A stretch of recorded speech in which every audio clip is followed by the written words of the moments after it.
What is up, everyone? Welcome to Football Chatbox. My name is Ryan, and welcome to the Game Week 1 podcast episode number 115. And I'm joined by two amazing legends today.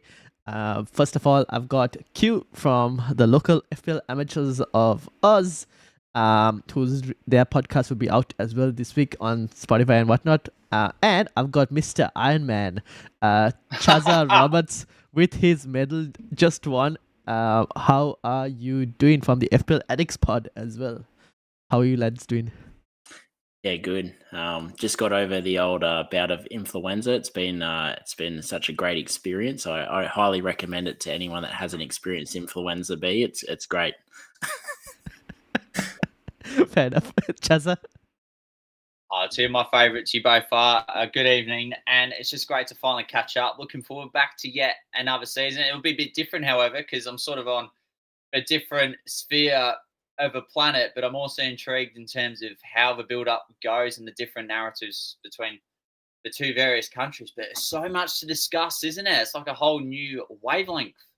Indeed, a lot actually has, in terms of like points and everything is different.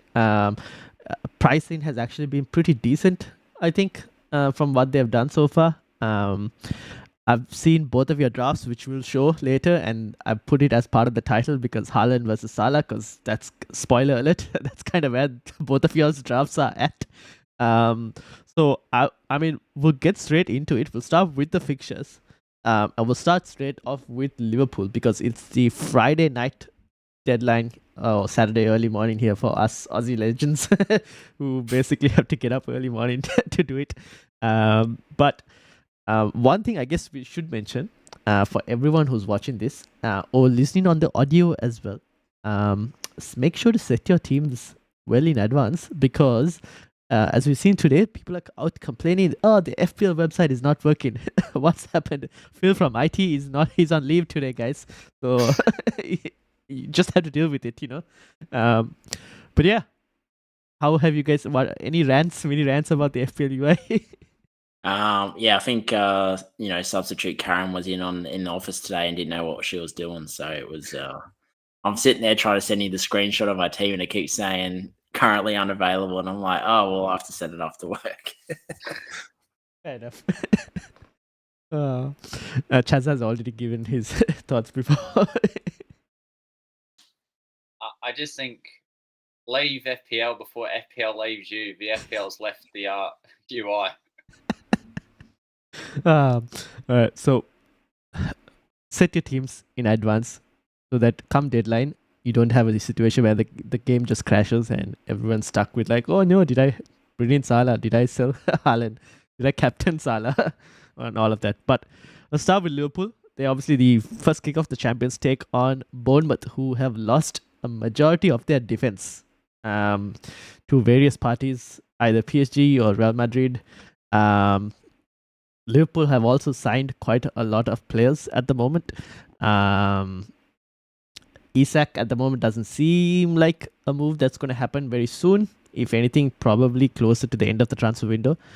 But you've gone, I think, without Salah. Yeah. And Chaza, you've gone with Salah, like me. Let's hear from Q first. Q, what's the thinking behind it? I sort of obviously tossing up between Haaland and Salah, and looking at City's fixtures, I feel like their fixture run's a lot better than what Liverpool's is to start the season. Apart from the first fixture, I feel like Bournemouth's fixture is just as good as Wolves for City, but I feel like we could be seeing multiple returns from different Liverpool assets this season because they're so stacked. Like watching that first 30 minutes of the Community Shield, it was like Verts could have had multiple assists. Gakpo could have had multiple, attacking returns. And TK could have had multiple. Salah could have had a couple as well. So I feel like it could be a little bit split. And I'm kind of hoping it's the side where it's split between all the attackers, and hopefully it doesn't just enhance Salah to go to like even better than last year, where he could possibly end up with multiple hauls every week. But yeah, I feel like you're looking at City. There's going to be probably a bit of rotation. Not sure whether Foden's going to start the season, whether it's going to be Shirky, whether it's going to be Doku, whether it's Savinho. But we know that it's going to be Haaland, and we know that, like we saw, multiple seasons now, he can bang out a hat-trick in games like this. And Wolves, for me, I've put them as a relegation candidate this year, and I think they're going to be horrific this weekend against the City team, which I feel like they've got something to prove after last year. So I definitely could see it being like a Haaland 3-goal sort of type situation this weekend. So I kind of weighed it up and went, I can always go back to Salah in, game week 5, game week 6 when their fixtures are actually really good. But I feel like Haaland's fixtures for the first 5 game weeks might be beneficial. Yep, So fair enough. I went to double up in the Liverpool midfielders with Gakpo and Vert. So I sort of feel like I'm still going to be getting a ticket for the show. Just hope it's not the Salah show. Hopefully it's just the Liverpool in general show. Fair enough. So you're just hoping the returns are kind of spread out across Liverpool rather than Salah just hogging them all. Chaza, you've gone for Salah. What's the thinking between Salah versus Haaland?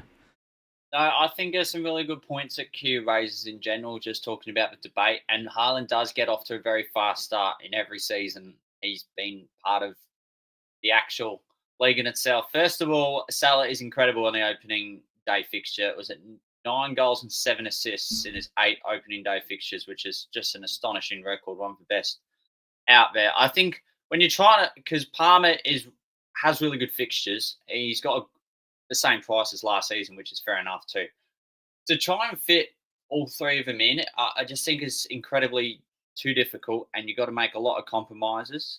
So I think, especially with how many midfield options we've got, and then also the forwards, the 7.5 million bracket, along with 8 and even Ollie Watkins, they're all really good options to accompany the premium midfielders up front. So I just feel it's too much of a compromise to have Haaland in there at the moment, especially if you want Cole Palmer and you want a bite of that Chelsea show each week. It's been a really good debate, and then also with the new rules too, there's plenty to think about. But I think you just start with Salah. It's best to go boring and vanilla, and then you can work it out from there. I think the best time to go different is at the pointy end of the season, such as Jarrod Bowen, captain away at Ipswich. Fair enough. Well, for me, I kind of agree with you in terms of the City have better fixtures.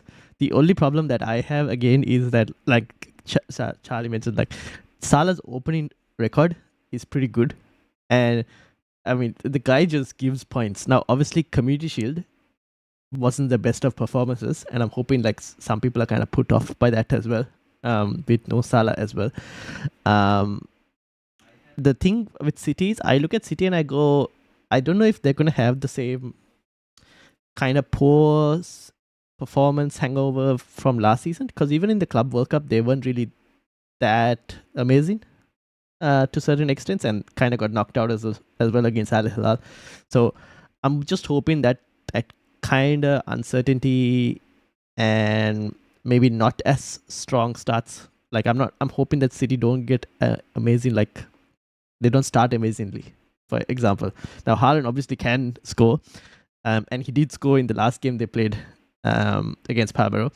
But I've just prefer Salah at the moment. I feel like Liverpool are the better attack as well at the moment over City. It's just that City, I have so many question marks on. Alongside Haaland, who's going to start, who is the supporting cast, and I guess I've got a tiny bit of skin in the game in the City one with like Reinder's pick, but it's probably not as the same as having maybe Wirtz and Gakpo, given that those two are very attacking. So yeah, I don't know. It's a tough pick, and I feel like I'm going to have to hide behind the sofa regardless of which one I don't have. I'm just going to have to go back. I don't watch the game. I'm just going to ignore it. I do agree, however, that Wolves is going to be an easier fixture than Bournemouth. But Bournemouth also didn't have a great preseason. So I'm hoping they kind of get caught out because they've lost quite a few defenders. And I'm going to hope that they kind of get caught out against Liverpool and that Salah will potentially feast on the opening day. But I don't know. That's kind of where I'm at. But I won't be surprised if Haaland scores a hat-trick as well, to be honest, game week 1. You just have to hope that the other premiums that we have can kind of step up as well for the lack of not having Haaland.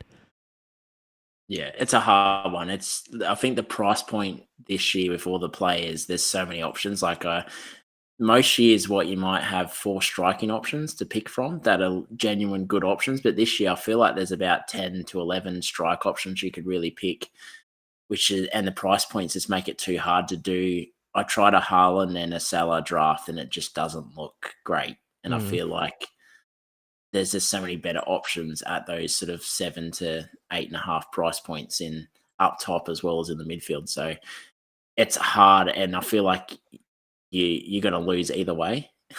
Yeah, I feel like it could be like there could be like 2-4-1 games on the weekend, and it could be both of them haul, and it might just cancel each other out, or it could be the other way where Salah doesn't get anything and blanks, and Haaland gets 3 goals. Yeah, it's definitely possible. It's going to be a great night, a great weekend of football. Yep, indeed. And then we'll be playing wildcard in Game Week 2 to get the other one. One last point, if you don't mind me mentioning about Haaland's ownership. So in Game Week 1 this time last year, he was already at just over 80%. This season, it's only 22.5%. Yep, fair enough. I mean, I remember last season I started with both, actually, to be honest. And I went with both, and that was an amazing decision as well because they both started really well. It's just that this season, it probably also counts that City haven't really had a preseason, so they've kind of been out of sight, out of mind, basically. So we haven't really thought about them. If we saw City play a couple of preseason games and Haaland was just bagging it in, like what Watkins has been doing, right? Watkins has had an amazing preseason, and that kind of wants us to get him in. But yeah. Well, to be fair, I think Haaland's had 4 goals. I think in if you add up the goals from the Club World Cup plus the limited preseason games, I think he's got 4 or 5 goals in preseason. So he's just sort of been chipping along. But yeah, Watkins, it's almost like you have to have Watkins after watching him preseason. Yep. Okay. For the rest of the Liverpool team, where do you guys stand in terms of options? I guess I'll ask first of all Liverpool's defense, because I've seen a lot of people get like Van Dijk, Frimpong. What are your thoughts on defense Liverpool wise? I feel like if you're looking at a wing back that's going to get like attacking chances, but also DEFCON, Kirkes is like the perfect of both worlds, but also it's unknown on how consistent his starts will be, whether it might be rotated. Frimpong gets forward a lot, so there's also positives there. Then you've got Van Dijk, apart from the Community Shield where everyone's saying that he's washed now apparently, but he is probably like obviously the DEFCON magnet in that side. But yeah, I could definitely see Bournemouth scoring this weekend. Like their attack is not the issue; it's that they literally got rid of their whole defense and keeper, in the preseason. So that's my biggest issue is their defense. But their attack, they've still got Semenyo, they've still got Django unchained, they've still got Evan Nilsson. Like they're still going to score goals. So for me, that's why I kind of didn't put any Liverpool defense in just with the fixtures, but I feel like if Kirkes is going to start every week, I feel like he could be a DEFCON and attacking opportunity magnet. So I feel like he could be the pick if he's going to get consistent minutes. Chazza? It's a funny one because I do have a defender in my team, but now I'm sort of thinking, look, is this a season worth paying $6 million for a defender, especially with DEFCON? Because to an extent, yeah, it can be, but I just reckon there's so many attacking defender options right now. Is it worth putting more money into that midfield and then just save as much as you can and just sort of go for the highlighted options around the 5 million to 5.5 bracket? I think Liverpool's defence, ever since they secured that league, it hasn't been the same. They just find a way to concede a goal each game. So I don't know about Liverpool's defence start of the season. Maybe a wait and see. I feel like it's a bit more. You can get at it a bit more because they've gone a bit more attacking, right? With the formation change to a 4-2-3-1, I would even say probably Frimpong is even more attacking than Trent in generally. And Kirk is also extremely attacking. So I feel like they could on the transition, they could be got at, to be honest, is what I'm kind of expecting. So I'm happy to start without any Liverpool defense, personally. Kind of wait and see. And once their fixtures improve, then maybe look and get a Liverpool defender. Because the opening set of fixtures, I look at it from a defensive point of view, it's not the best for me, personally. In terms of premium defenders at 6 million, I think there are a few that maybe you could think about.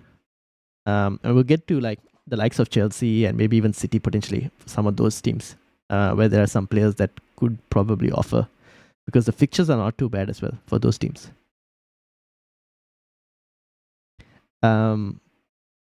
Q, I can't get any audio from you. Oh, sorry, I had it on mute.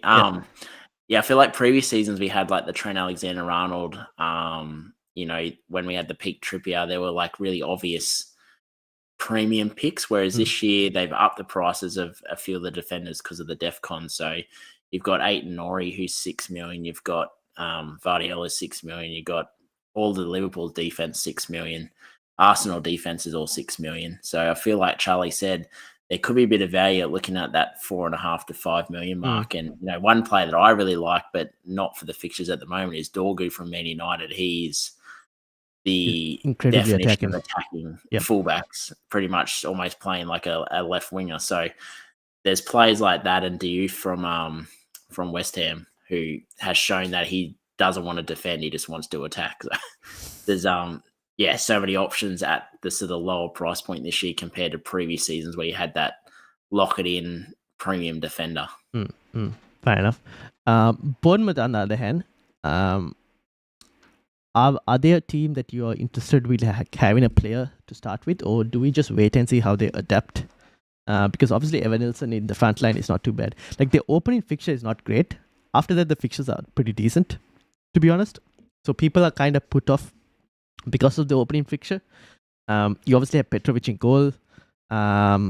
We've spoken about Evan Nilsson, Semenyo as well. Do we just like wait and see how the team adapts to the loss of a few players? Yeah, I think so. Like, and if their defense, like, because I feel like the perfect recipe for a good goalkeeper pick is having a defense that's bad enough that they can concede shots, but good enough that it's not going to be high percentage shots, so you can get the save points. So if we see Bournemouth against Liverpool defend pretty good, but also concede lots of shots, then I feel like Pekovic could be a really good pick because he's going to get save points similar to what Neto did when he was in goals for him. And, we've seen last season plenty of opportunity for save points, but I want to kind of see how they look, because if it's as bad as I think it could be, I just probably won't want to go near there until they sort of show something. Jazza? Yeah. Not too much. Spot on. I agree with you. All right. We'll move to the next fixture. Aston Villa versus Newcastle. One team has done a bit of transfer business in the last 24 hours. The other team continues to get pied by every single player possible. So Aston Villa, obviously, I think they're looking to... They were linked with even Asensio, apparently, potentially back, but I don't know, we'll have to wait and see. But we mentioned Watkins, he's been on insane form. Morgan Rogers obviously picked up a knock, so now we don't know whether he's going to be fit or not, which is a shame because he was kind of in my draft until he got that knock, and now he's kind of out. Defensively, everyone loves Konsa, but with DEFCON, I don't think he's going to get that many DEFCON. He wasn't really that good for DEFCON last season as well, to be honest. Newcastle, on the other hand, I'm kind of happy to avoid personally and wait and see before even thinking of going towards like getting any Newcastle players. Yeah. No, Newcastle's transfer business and how I feel about Newcastle is pretty much like a cinnamon donut without the cinnamon sprinkle. It's just a doughy dessert that's a bit bland. He's back. But like, I just, it doesn't really excite me looking at, righto, so Isaac is on, I don't know, he's off trying to get a transfer. So he's obviously not going to be playing week 1. So their front line's going to have Gordon up top, which I don't really like Gordon as a striker. Or they're going to have a Sulu who's unproven. And then they've got Alenga and Jacob Murphy. And then they've got Barnes as the impact sub coming on. Like, for me that just doesn't really excite me. And then their defense isn't too bad, but I could see it being like the last fixture they played last year where Villa beat them 4-1. I could see a similar result happening week 1. Yep, fair enough. So sorry to the Newcastle fans. I'm not attacking you personally, but I just could see Villa just carrying on their preseason form and doing a number. Yeah. Newcastle week 1. Same. Gaza? Completely agree with Newcastle. Don't need to mention much about that. Avoid for now. Villa, okay, Morgan Rogers, just quickly. When he's injured or he's got a cast around one leg, or even if one leg is broken, he's still playing. That's what happened last season. Like it would just find a way to just show up. True, but for game week 1, without any information, I would like to hold and wait and see without having to pick him, and then I don't know. I'm happy to get him later. It's just that with so much, unless Unai Emery comes and says, "Oh, Morgan Rogers is fit, he's been in training," then yeah, go and pick him by all means. Otherwise, I'm a bit scared. What are your thoughts on Malin? Because he's the perfect player for this system, but obviously last year he really didn't play a hell of a lot, but he's looked pretty good in the preseason. Is there any interest at $5.5 million for Malin? Look, I wouldn't be paying $5.5 million for watermelon.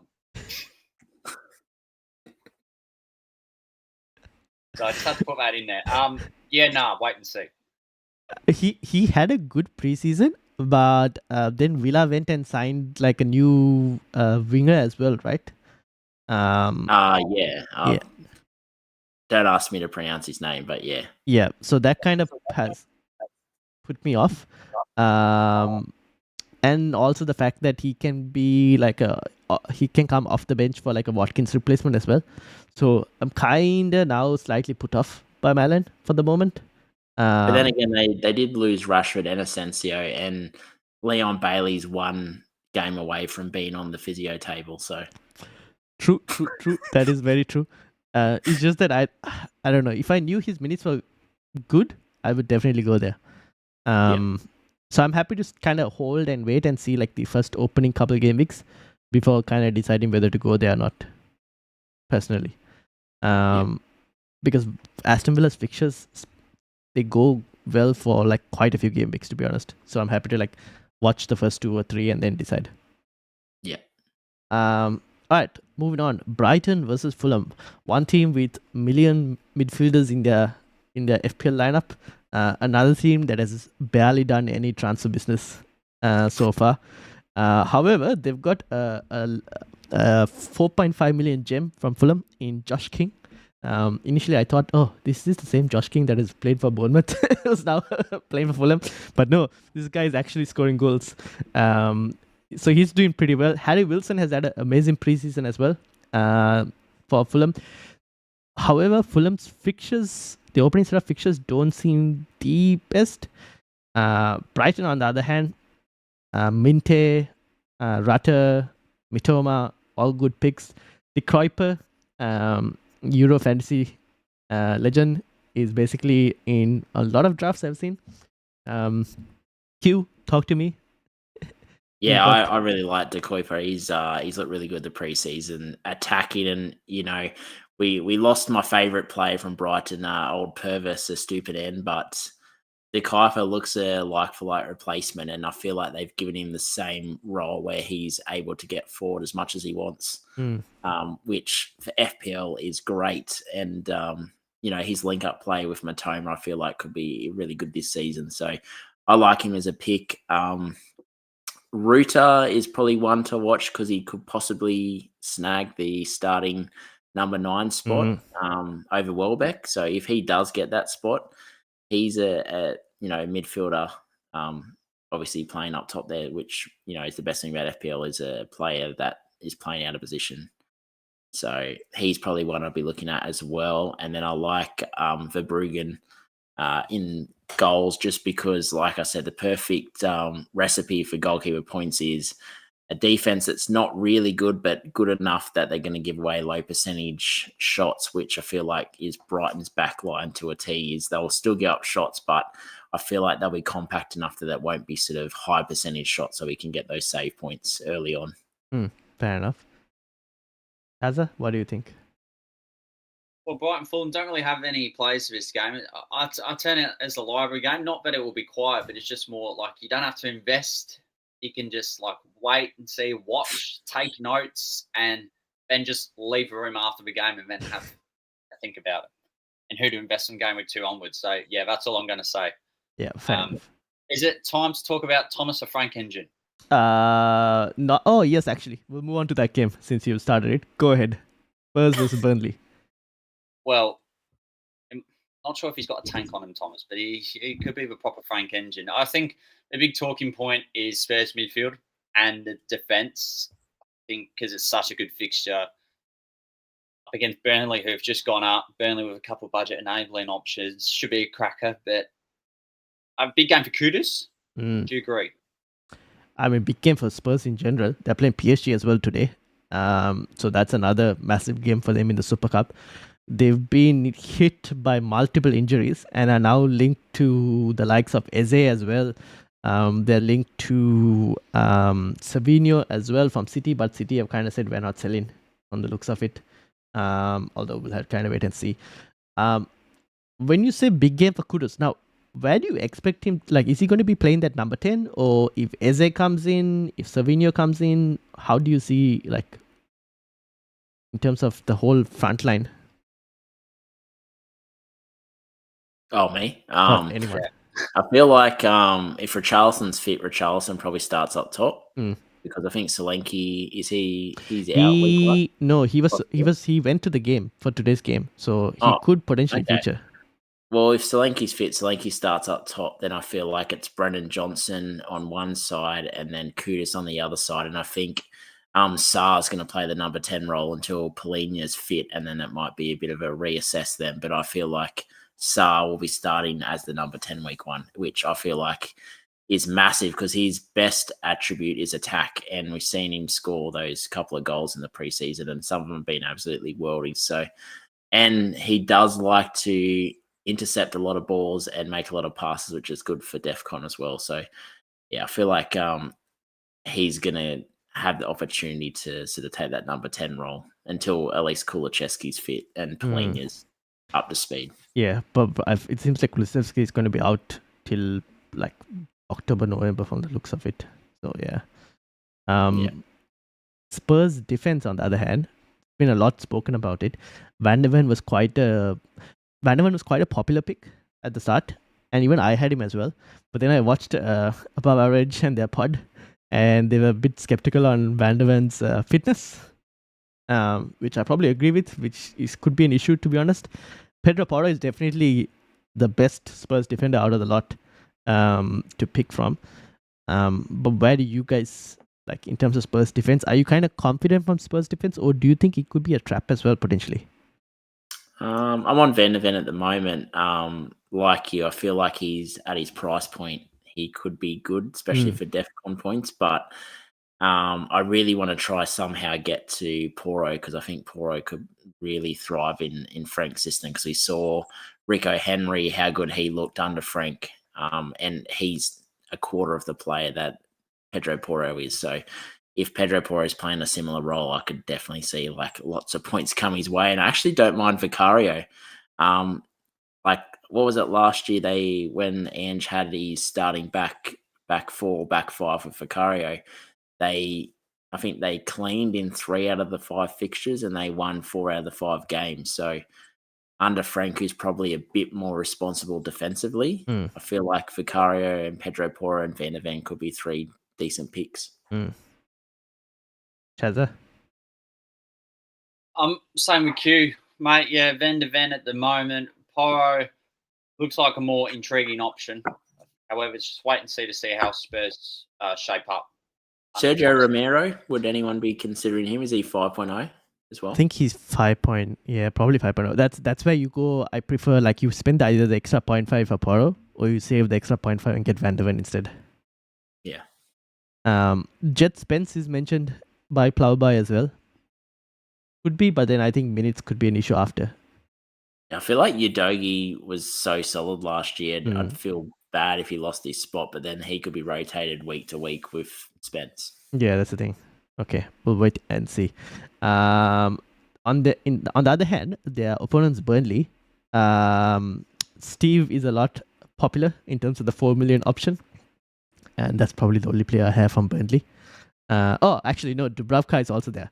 Now, here's a question: what would it take for you to consider a bench boost either in Game Week 2 or maybe Game Week 2 if you had Dubravka? Do you need to see Dubravka start in Game Week 1 to think about a Game Week 2 bench boost with him? Yes. I think the only issue about the week 2 bench boost, and I was listening to FPL today, their latest episode, and I was saying like you could wait for week 2, but then you could come across a few injuries, then have to make transfers, and then you're trying to lock yourself into a bench boost week 2. Whereas week 1, if you have solid enough players that are going to start, I feel like you get it done week 1, so you don't have that issue. But obviously, the perfect fixture for Burnley's week 2 against Sunderland, so that's the thing. It's a tough one. Fair enough. All right. Anything else to add on Burnley? Nope. All right, we'll move on to Sunderland that we just touched, who play West Ham. Now, we've touched on Diouf earlier in terms of incredibly attacking. Diouf versus Wan-Bissaka has been a discussion amongst a lot of FPL managers in terms of which one to go for. I personally have gone for Diouf just purely for the attacking, right? I also have Big Nick Fulkrug in my team up front, leading the line. He's been on pretty good form in preseason. I'm hoping that a fit Fulkrug this season, hopefully, can actually get a few goals. And I know Pete is in the chat, big supporter as well of Fulkrug. Jared Bowen, on the other hand, has been playing pretty well as well. Where do you guys stand, West Ham? If it's a fit Krug this season, I'm all aboard. I feel like he's a really good option, and he's starting to look like the player they thought they were getting last year. So you know how when you order something off Temu and it comes, it's not like the picture. Well, that was full Krug last year, but this year he seems like he's the real deal. But Bissaka, I feel like, is the DEFCON magnet, whereas Doofs is the attacking magnet. So it's almost kind of like, what one do you want to go with? I feel like what we've seen so far from Bissaka the last season is he gets a lot of interceptions, gets a lot of recoveries, a lot of but tackles. He's attacking. He doesn't have the finished product like Diouf does that we've seen in the preseason. So it's very much a 50-50 for me. But, I might throw another player at you is Paqueta. We've seen what he can do preseason. He's been on fire. So I feel like he could be a sneaky little option there as well. And I wouldn't be able to tell you what his price is, but I feel like he could be around that 6 to 7 million possibly. On pens as well? Yeah. Let me actually check his price. But Chazza, what do you think, West Ham? Well, I'm on Bowen at the moment. Yeah. I just reckon, despite the position reclassification, I'm not saying it does benefit him better because I think he's better off as a midfielder. But I think for 8 million and it's a good set run of fixtures. I know people have sort of been downplaying West Ham's opening month, but I mean, Bowen can really score against anyone. He does contribute to a lot of goals that West Ham score, along with scoring them too. But I love Sunderland. Like, they're back in the big time. They went down to the Championship, went down to League One, made a Netflix series, and still came back, which I think is quite an impressive feat in itself. I'm still disappointed they cut the show. I was like fully invested, and then it kind of just disappeared. Maybe they'll have a season 2 this Premier League campaign. I think we do need to mention a player from Sunderland. That's Mark Gui, or Gui, or whatever his name is. Yeah, 4.5. He's a big talking point because that really dictates how managers shape up their actual starting lineup. Now, Sunderland have gone and apparently signed, I think yesterday was it confirmed that they signed another player, which kind of could, I don't know where that puts Gui as well. I do think he will probably end up in that Sunderland 11, or at least I kind of rate the player to end up in the Sunderland 11. I don't think Maenda and all are probably as good enough. But again, this is the same thing where, similar to Dubravka, if you're playing a Game Week 2 bench boost, what is it going to take for you to kind of play that bench boost if you have like a Gui as well? Do you need to see minutes in Game Week 1? Yeah, you probably would.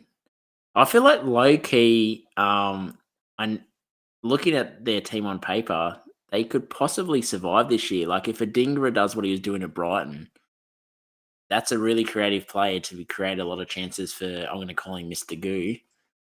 But then you've got Lafay, and then you've got Diarra as well in that midfield that are creative players as well. So low-key could be an option. If we see week one, which I'd like to see week one, obviously against West Ham, I feel like that West Ham are bad enough that we'll be able to see attacking possibilities from Sunderland. If they do show that there's sign of life and Adingra and Mr. Goo are linking up nicely, I feel like that is a massive positive heading into a week 2 bench boost. You also have the likes of Xhaka as well as enablers. Now, between Xhaka and Lefebvre, if you had to pick a 5 million enabler, which one would you go for? Xhaka and Lefebvre, yeah. Xhaka. Just we've seen his long-range goals. Like, what was that small purple patch for Arsenal where he was just pinging goals in every week? Yeah, and also now he's the captain as well. So probably certainty of starts and everything. Yeah. Does love a red card though. True, but that actually did reduce in the Bundesliga. So we're hoping maybe once he's back that his tempers has reduced, but I don't know. You never know. Maybe he's found Buddhism and he's calmed his soul. I don't know. We'll have to find out. Okay, so that's Sunderland. We will move on to the next one, which is Wolves versus Manchester City. Now, we already spoke about Haaland. Reinders, I kind of touched on as well, who had 2 goals in preseason. I kind of think he's one of the most undervalued players in FPL. Plus underrated as well, I would say. So he's in my team. I know Pete has him in his team as well. So City, what do you like? Are there players that we can go for? Nouri, 6 million. I think Nouri could also be a kind of a steal. Depends on how he starts off with. I do think City's fixtures are definitely way better than Liverpool's, and we're probably not speaking about them enough because they didn't have much of a preseason.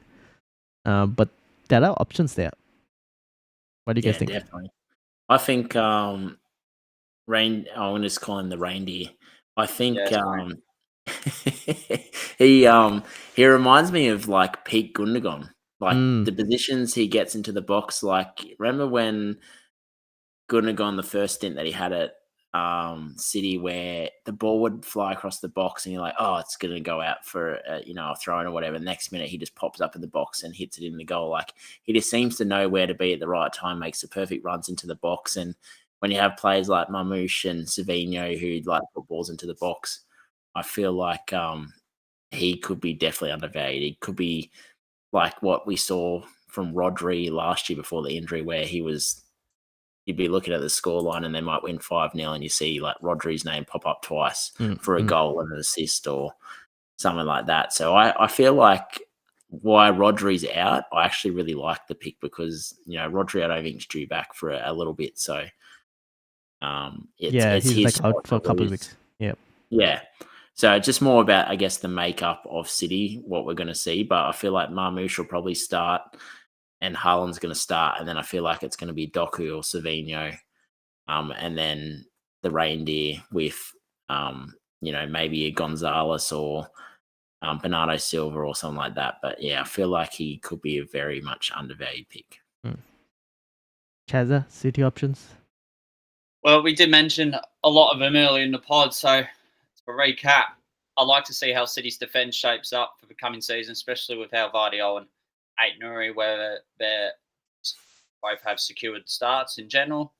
The 6 million price tag for Nouri is quite intriguing, one to watch out for.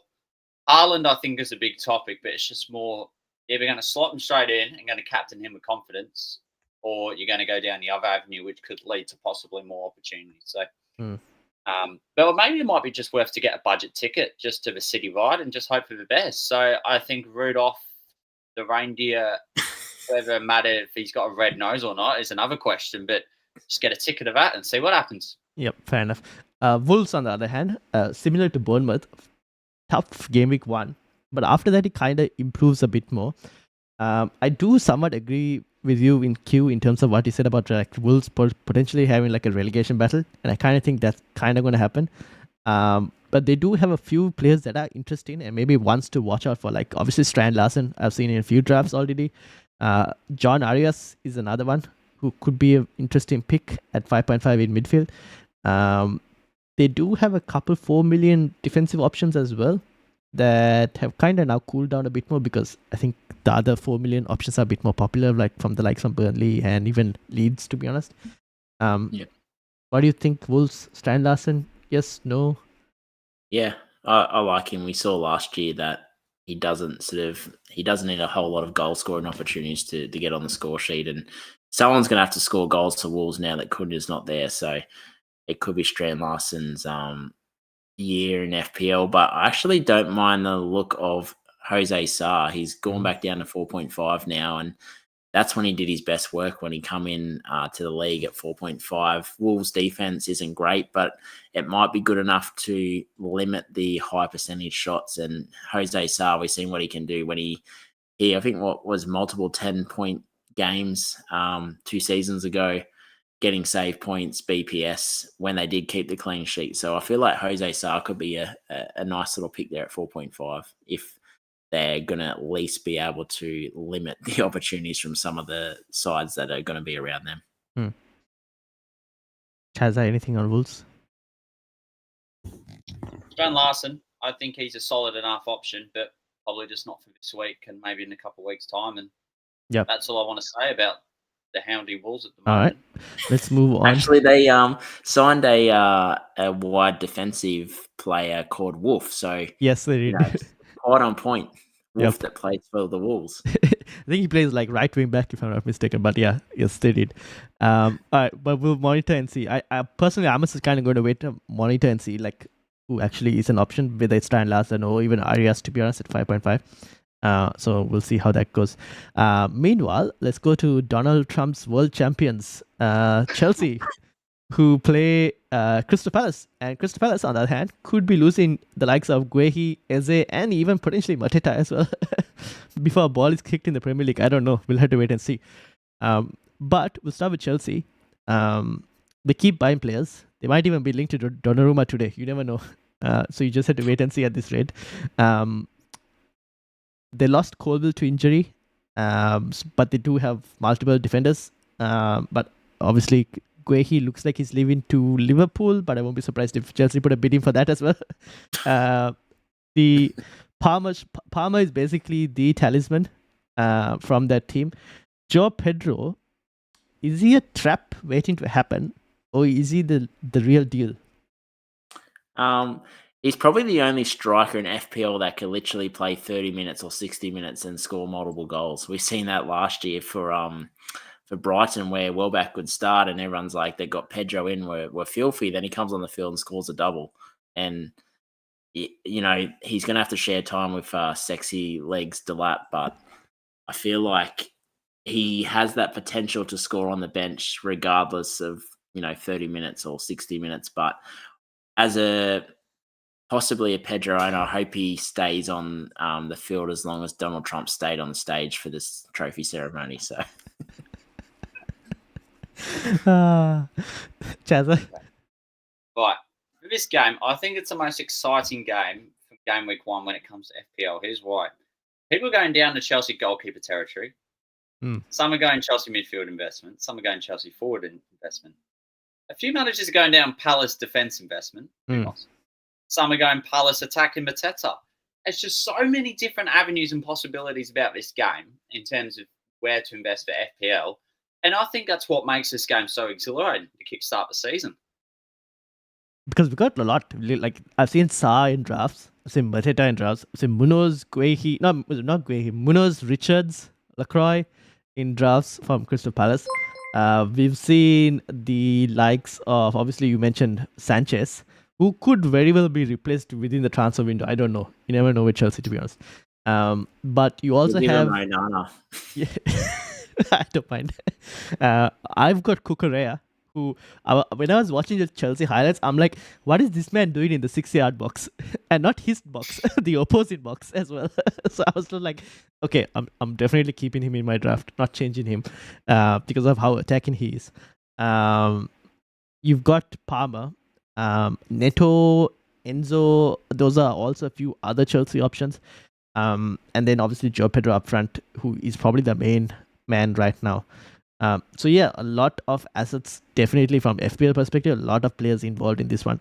For those who are kind of worried about Palmer in terms of like his the end of last season's performance, and are kind of worried that the start of this season might not be as great as well.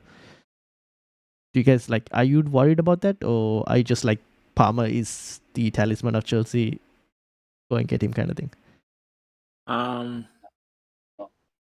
Yeah, I feel like he's been good in the Club World Cup. And Chelsea have actually looked really good. They look like they're firing all cylinders. And this fixture, I wouldn't say it's an easy fixture for Chelsea because we've seen Crystal Palace defensively. They can be pretty hard to break down. But I'm banking on hopefully Palace are on a little bit of a hangover after the massive game against Liverpool in the Community Shield, and Chelsea just come in and just pick up where they left off at the Club World Cup. But yeah, I feel like Palmer's probably going to be their go-to player. I did like the look of Gittins, but I feel like Palmer's probably the pick for me. Pete on the chat is like Estavo will be in everyone's teams later this season. Bookmark this. I like him. He's a good player, but yeah, one to monitor. We'll have to wait and see. Chaza, anything else to add? Not particularly, outside of my enthusiasm for how great I reckon this game will be. Yeah, fair enough. Quick question with Palace defense. Would you be worried with the amount of players that losing that? Would you go like I've seen Munoz in a lot of teams as well? Would you still get Palace defense? Because the opening fixtures are also not the best from a defensive perspective. It gets better after Game Week 4. I love Munoz. Preseason he's looked great. But yeah, you're banking on hopefully maybe an attacking return and DEFCON points, but I feel like he's more of a pick for after maybe Game Week 5, Game Week 6. But that's just me. But he's a great pick. It's hard to say no because when you have attacking players like that, similar to Trent, you kind of play them in the tougher fixtures regardless because of the attacking potential. But yeah, I feel like I'd rather spend that extra 0.5 and go to 8 Nori week 1 if I was tossing up. Fair enough. All right, we'll move on. Forest versus Brentford. Now, Forest in preseason, they've been struggling to score goals, but what they haven't been struggling is keeping clean sheets. Plenty of clean sheets for Forest, and we've seen a lot of managers with not only just getting one defender, but doubling up on defense as well. And then on the other hand, you have Brentford, who have basically lost a lot of players, continue to lose quite a few players. I've kind of tipped them to be in a relegation battle as well, potentially. How do you guys see this game going?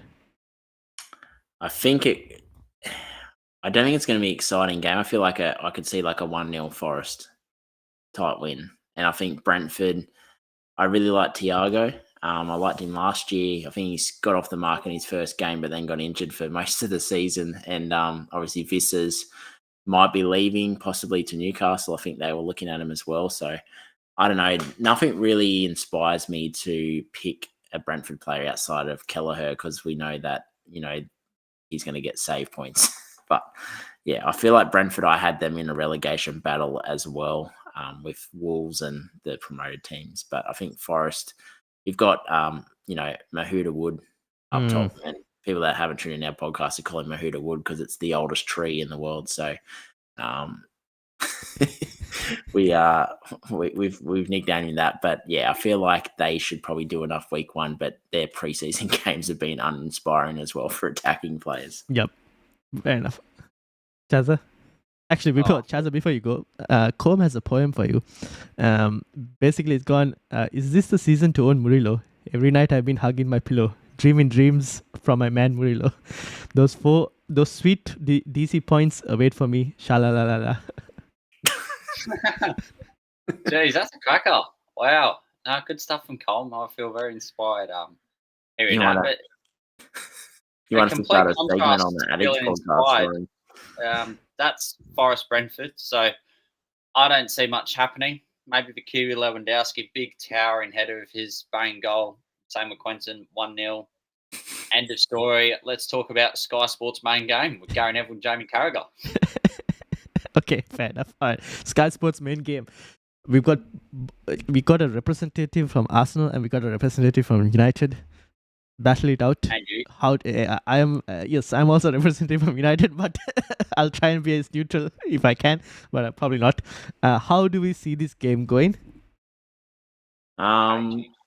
I actually feel like the build-up is going to be massive. I'm optimistic about United this year, so it's going to be great when I get let down once again. But I feel like Arsenal have kind of not gone under the radar in the preseason, but not sort of obviously the flashnesses have been around the likes of Liverpool, their acquisitions, how well they've looked. But Arsenal, I've actually picked Arsenal to win the league this year, so I feel like it's going to be a tough game for us, but I feel like we could maybe see like a 1-1 draw, I think. But I'd be backing United to scrape a win week 1 and hoping that Arsenal aren't fully firing to start the season. But I feel like it's probably on paper match of the round, but it could also be an underwhelming chess match. So interesting to see. Chazza? Probably 2-2 draw written all over us, to be fair. United would come out firing and we might respond. Gyökeres comes out of nowhere, goes Bain as a goal, and maybe Bukayo Saka, and that's about it, to be fair. And then Šeško comes off the bench to equalize. There you go. Yeah. So that should be a cracker. I don't have any involvement with any of these sides from an FPL perspective. I think Arsenal's run start of the season is quite tough. I think Saka will go quite well, but I just think as managers, we're getting caught up with just Salah, Palmer, and Haaland as actual premium options to go down. I'm picking 2 of those 3, and that's why I believe Saka hasn't been mentioned as much as he probably should, because he's fixture-proof, that big Saka guy. I feel like if the week 1 and week 2 fixtures were reversed, people will be talking about Saka a lot more. And I've had Saka in 2 of my drafts and then taken him out for that reason of the fixtures. But like you said, Saka doesn't need good fixtures. He's just a good player. Not only Saka, I feel like Arsenal in general have kind of been affected by that a bit. The week 1 fixture. And not only the week 1 fixture, it's just like week 1 fixture, everyone just avoids week 2, and then you have 3 and 4, which are also incredibly tough, to be honest. Because I've not even had Arsenal defense in my draft. And I've usually in the last couple seasons, I've had an Arsenal defender in my draft. This season, I'm just going to wait till Arsenal's tough fixtures are done and then think about Arsenal defense. But in general, you should assume that Arsenal defense is going to be pretty good. But yeah. So, I don't know. It's just that because I think it's just the fixtures. So I've kind of avoided. I'm just going to hide behind a sofa for Game Week 2 when Arsenal play Leeds. But I'm happy to kind of take them on as well to an effect. Because like preseason, they haven't been... Oh, we lost everyone. All right, hold on. Let me invite everyone back.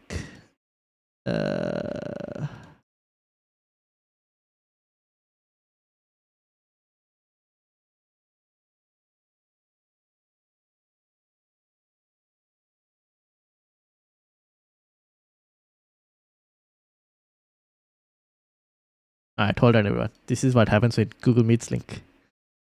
There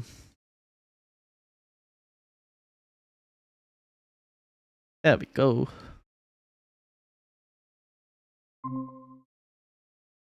Alright.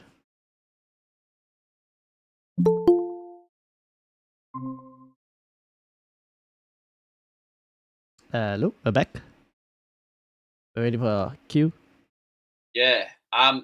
Did you manage to lose the dressing room? That's all I wanted to know. No, I didn't lose the dressing room. Dressing room is still there. Don't worry. Yes, everyone on stream is still here. That's good. Yeah, you're talking about Arsenal, Man United, and now I reckon it's time to talk about Ellen Rowe. What do you reckon? Oh, wait. Let's hold on. Quickly to finish that on that topic.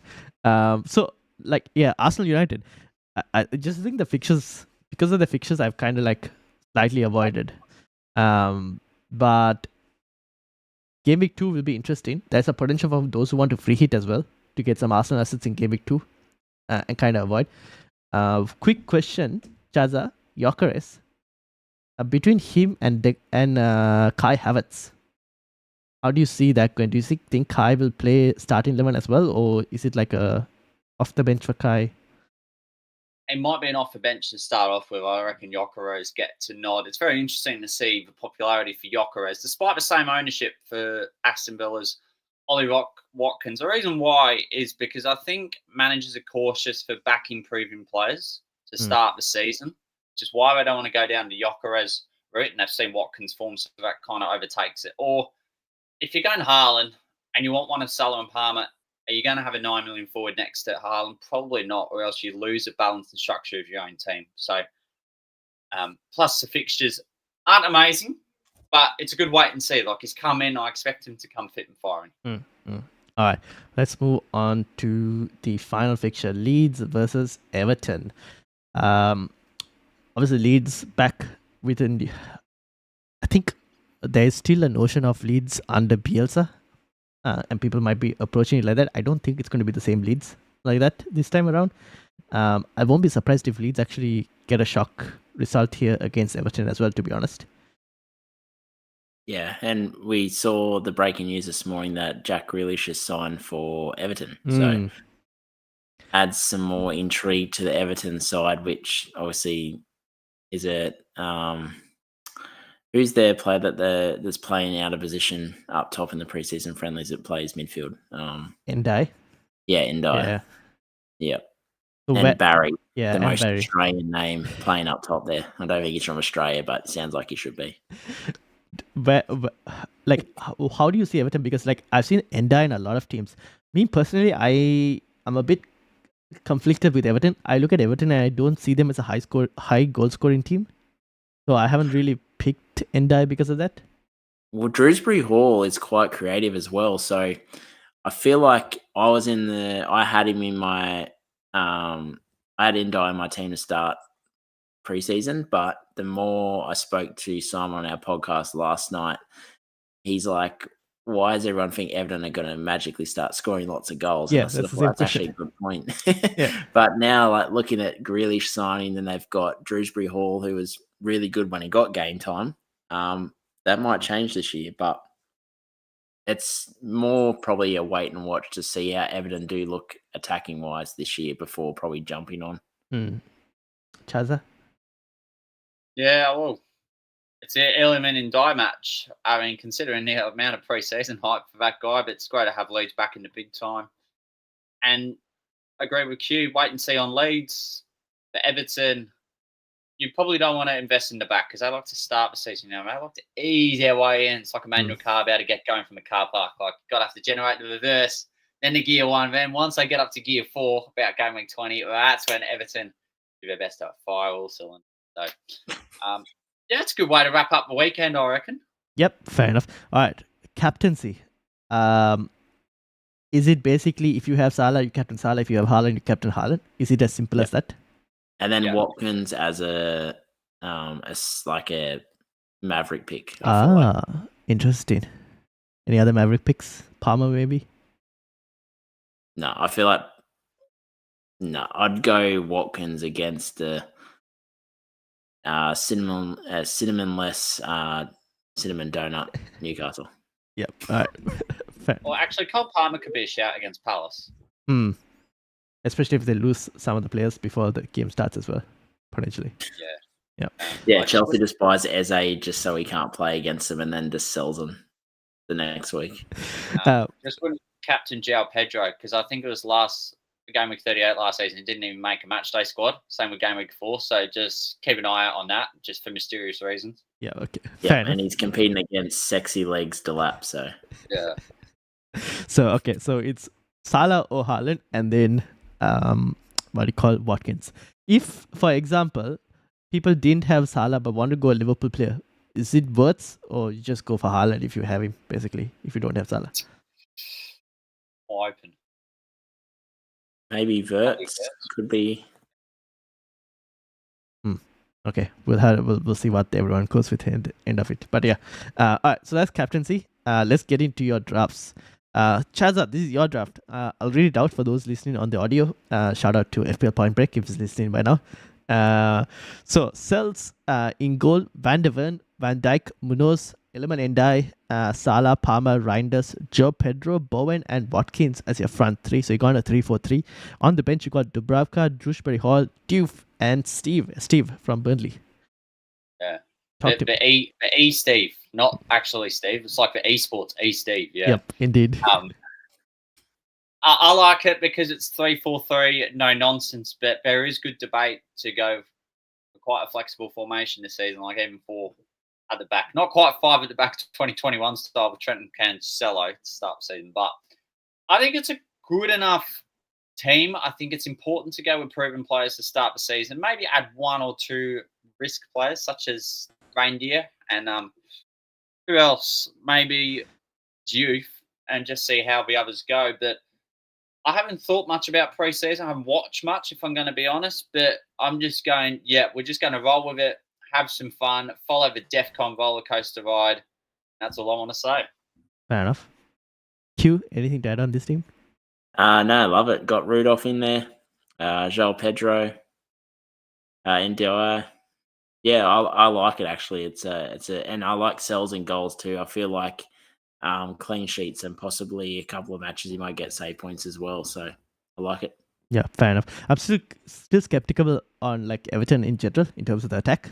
And Chaza has 2 Everton midfielders here. I didn't even see Drewsbury Hall in there. Yeah. Oh my god, I didn't even realise that. He's got double Everton attack, so that's one thing to kind of keep an eye out for. And Steve from accounting. Yeah, indeed. The only thing is that I'll ask is like, would you start Diouf over Munoz this week? Because Diouf has Sunderland. Just another thing. I need to revise this. I reckon Diouf may be one of them. Maybe Pedro out for Chris Wood, to be fair. But Ooh. I think a basis is there and the foundation. It's just a couple of other. I prefer Pedro over Chris Wood for the moment. Would you look at Lord Skelly Yeah. as an option if you're looking at Arsenal defense? Or do you feel like he could be out for Timber next week? Okay, interesting. But yeah, that's all I want to say at the moment. All right, fair enough. Okay, we will move on to Q. Q, now before I go into your team, when Simon was talking on the FPL Lost chat, I was assuming to have some United players in this team. I was shocked when you sent it to me and there was absolutely no United players in this team. So Simon, you've been gaslighting all of us. I've actually got a plan. So, because I've been listening to a few pods. I was listening to the Solnet podcast today. So they were talking about, leaving yourself open to move to other players at similar price points. So I went with Verts and Gakpo. So Verts next week could become in Burmo, or Gakpo could become Cunha. And then if Sesko's playing, then I could possibly look at maybe downgrading someone in the midfield and then moving Pedro up to Sesko possibly. So I've left myself open to pivot to a United player, but I was just afraid of the Arsenal fixture and the unknown of how United were going to look to kind of dive in. But I've decided to play EPL Supercoach this year, so I've got 2 United players in that. So I'm getting my United fix in another platform. So okay, fair enough.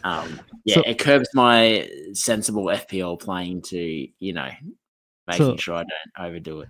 Let me read out your team for those listening on the audio. So you got Webbrugger in goal, Nuri, Van der Ven, and Olaena. Olaena is a very interesting one. I haven't seen Olaena in many drafts, to be honest, especially given I think Forest went and signed a new fullback as well.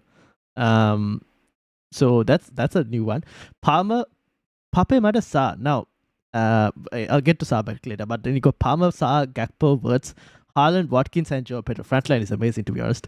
Dubravka, De Kuyper, Malen, and Steve, Esports Steve, is on your bench, which people can't see. Talk to me about Sa, because if Spurs end up signing these attackers that they're linked with, do you think he's going to be an issue or? Well, I feel like at his price point, I love Sa as a player. When he debuted for Spurs in his first season, he was just incredible on the ball, very attacking, gets into the box a lot.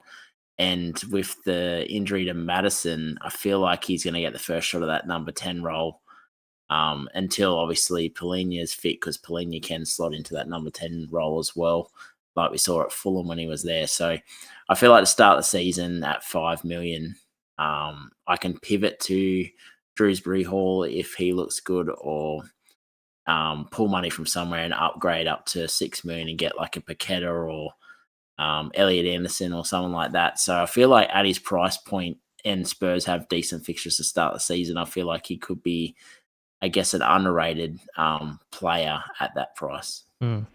Got Malin on the bench. Has that move like changed after the discussion we've had? Or 50-50 on it. I still am sold on him as an asset, but it might have to wait and I'll pivot to someone else. But so probably the people that aren't really locked in is Aina, Pedro, Van der Ven, Verbruggen, and Malin. So there's a little bit of wiggle room there that I could downgrade to Mr. Goo from Sunderland and then upgrade Van der Ven to Poro or Aina to someone else, or even go Malin up to Paqueta or an Elliot Anderson or something like that. But I sort of left my team a bit more flexible to kind of move and pivot across. Palmer could pivot across to Saka if Palmer has a slow start to the season and keep Joao Pedro up top there. So yeah, it's not 100% locked in, but I've left myself pivot options at price points. Yep. Okay. Fair enough. Pete, FPL Silent Podcast is like, where's the Triple United? Q is a changed man. Well, hey, I actually had Mbermo and Dorgu in my first draft, and then I sent it to Simon, and he goes, "Yeah, I'd probably change a few players." Fair enough. He did mention it in the chat, and I was like, why? But like, yeah. To be honest, I don't mind Dorgu as an option after having watched him in preseason. But like, yeah. All right. So that's Q's team. This is a bench boost team that you considered. I'll read it out as well. Potentially, Verbruggen, Enturi, Van der Ven, Aina, Palmer, Saar, Gakpo, Wirtz, Haaland, Watkins, and Fulkrug instead of Joe Pedro. You got Sanchez as well in there. De Kuyper, Malin, and Diouf. That's a potential bench boost team, but you're kind of not leaning towards a bench boost at the moment for Game Week 1. Sorry, what was that? Oh yeah. Sorry. I was just reading the comments in the chat. Yeah, I was sort of looking at that. If I was going to do a bench boost, that'd probably be similar to what it would look like, but I'm not sold. I just don't like the bench boost week 1. I feel like it's too much pressure hoping that everyone starts, and knowing my luck, I guarantee that 1 or 2 of those players will get rotated and get maybe 15 minutes off the bench. So the way I like to operate is, yes, I can be quite a bit maverick with some of my decision making most seasons, but I need to kind of see what happens week 1, how teams are going to look, because you might back a team to be really good week 1 and then come out and just shit the bed and just look horrific, and then you're pretty much locked into doing something that's probably not going to be a beneficial decision. So that would be probably my bench boost week 1 if I was doing it. But yeah, I feel like I'm going to wait and see before I sort of pull the pin. Okay, fair enough. At least one of the United fans on this chat has to have a United player in. So this is my draft. I've gone for Sells in goal, Diouf, Williams, and Cucurella, backline in a 3-5-2 formation. I've got for stacked midfield in Reinders, Salah, Bruno Fernandes, Wirtz, and Palmer. And up front, I've gone Fulkrug and Watkins. I'm starting the season with yellow flags, with Dubravka and Gu on the bench alongside with Steve and Roden from Leeds. Try and repeat. I don't know. What do you guys think? I like it, actually. I'm jealous of the Bruno pick. But also, it'd be interesting to see his positioning, whether he's going to play a deeper role so they can accommodate everyone. But I feel like week 1, Bruno's pretty locked into that attacking role in behind the striker. So I like it, mate. And I think Nico Williams, that's the sort of other option I had instead of Aina. So I like that. And I'm a sucker for Cucurella at the back there. I feel like he's, a really good pick. So yeah, I like it, mate. And you've got not the best bench, but you've got Mr. Goo, who could turn out to be the most underpriced asset in FPL this year. So yeah, my bench is like cheap as chips. Yeah.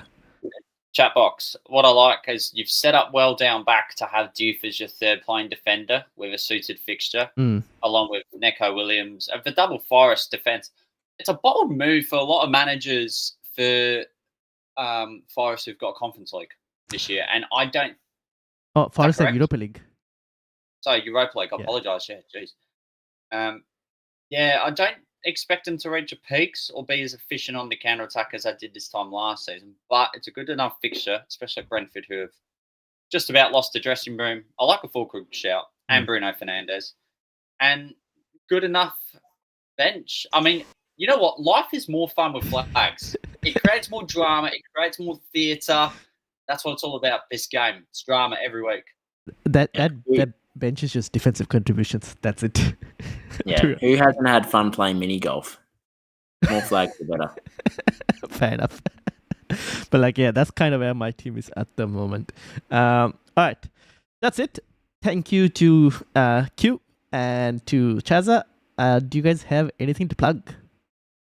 I'm gonna get into editing our podcast. It should be out tonight, Australian time, which would make it morning / midday UK time. So yeah, it'll be out. It'll be in 3 increments because it was a 2-hour 20 slog last night doing a whole preview of every single team in the Premier League to start the season. So stay tuned. Fair enough. Chaza? Sure. I just want to say before plugging, thank you to those who tuned in. Really appreciate it. It's great to be back amongst the community again and talking about the sides. I think that's what I learn a lot is when I'm in discussion, for example, other content creators as you, and we go through game by game. I know it's time consuming, but you actually learn a bit in terms of where your thinking is at time to time. And yes, the FPL Addicts, somehow we're back for another season. We got the game week 1 odd, expected to be tomorrow night, 8 p.m, unfortunately, UK time, 5 a.m. for anyone who's dedicated out there. Thank you, Quentin, for dropping in a comment. Let's have it. Bosh. Nice. I have one question before we end that I said I'll ask at the end. This is from The Force. Would you rather have Joe Pedro, Bruno, and Iliman Ndiaye, or Anderson, Florian Wirtz, and Watkins? Oh, that's tough. Probably the second option, just because I think Watkins could absolutely annihilate Newcastle week 1. All right, there you go. That's your answer. All right, I'll probably also go. Probably with the Watkins pick. Yeah. But yeah, that's it. Thank you, everyone. Hit that like, hit the subscribe as well. We're closing in on 2K subscribers actually, so hopefully we can. Here you go. Yeah, hopefully we can hit it closer before the end of He's pretty much a celebrity. He is now. Hopefully we can hit it before the season starts. But yeah, thank you all for watching. Make sure to follow Q and Chaza as well. Their links are in the description. And thank you to everyone who's joined in the chat as well. We'll see you all later. Peace out.